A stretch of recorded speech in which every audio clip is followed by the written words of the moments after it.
There is historical evidence supporting the claim that white women sexually exploited enslaved black men during slavery in the U.S. White men took pride in their domination over enslaved people, including the sexual subjugation of black women. However, admitting that their wives, daughters, or sisters engaged in sexual relationships with black men, whether forced or consensual, would have been seen as a humiliation. Acknowledging the sexual exploitation of black men by white women disrupts the myth of white women's innocence and virtue that was central to white supremacy.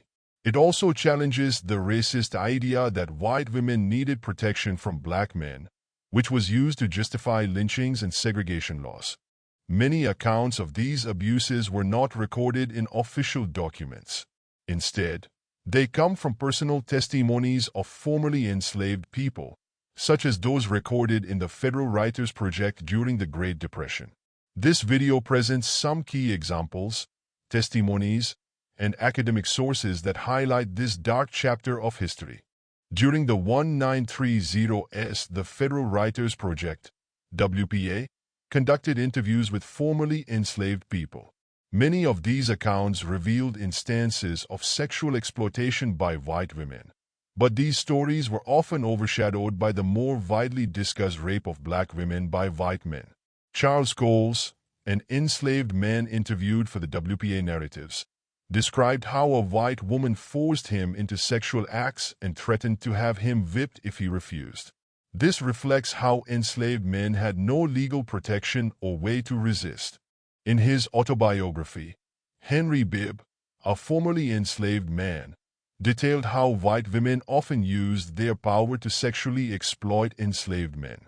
He wrote, "White women, who owned male slaves, sometimes forced them into sexual acts and punished them severely if they resisted. Enslaved men had no legal or social power to refuse advances from white women. If they resisted, they risked being accused of rape, a charge that could lead to brutal punishment or death. Some elite white women, deprived of legal and political rights, may have exerted control over enslaved men to reclaim some power in their own restricted lives. Physical abuse often accompanied sexual abuse. White women, like their male counterparts, had complete control over enslaved individuals and used it to their advantage. Mary Delphine LaLaurie is an example of extreme brutality. While her sadistic torture of enslaved people is well documented, it also highlights the broader pattern of cruelty exercised by some white women during slavery.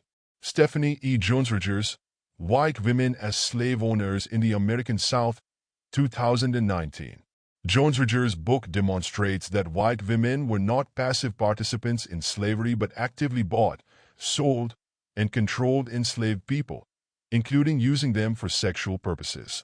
She used court records, interviews, and plantation documents to uncover white women's role in slavery, including their abuse of enslaved men. Harriet Jacobs, Incidents in the Life of a Slave Girl, 1861. Harriet Jacobs, a formerly enslaved woman, wrote about how white women engaged in secret sexual relationships with black male slaves while pretending to uphold morality in public. In her autobiography, she stated that many white mistresses were cruel because they were jealous of the relationships white men had with black women, but some white women engaged in similar abuses. Sex between black men and white women was forbidden by law in many southern states, even when forced. If a white woman was caught with a black man, the man would often be accused of rape and killed. The case of the Green Hill Plantation, North Carolina, 1850s.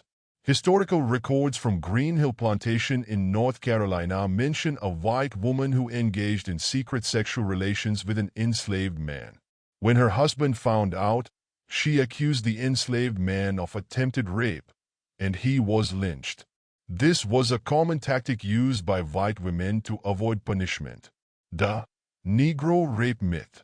After slavery ended, the South developed the myth that black men were hypersexual and dangerous to justify segregation and lynching. The reality was often the opposite. White women had power over black men during slavery and sometimes exploited them. But these stories were hidden to protect the honor and purity myth of white womanhood. Case of the South Carolina plantation mistress, 1863. In 1863, a Southern woman was found to be having sexual relations with multiple enslaved men. When discovered, the case was hushed up, and the men were either killed or sold away to prevent further scandal. The Fancy Boys of New Orleans. There are accounts of enslaved men known as Fancy Boys, who were kept by white women in New Orleans.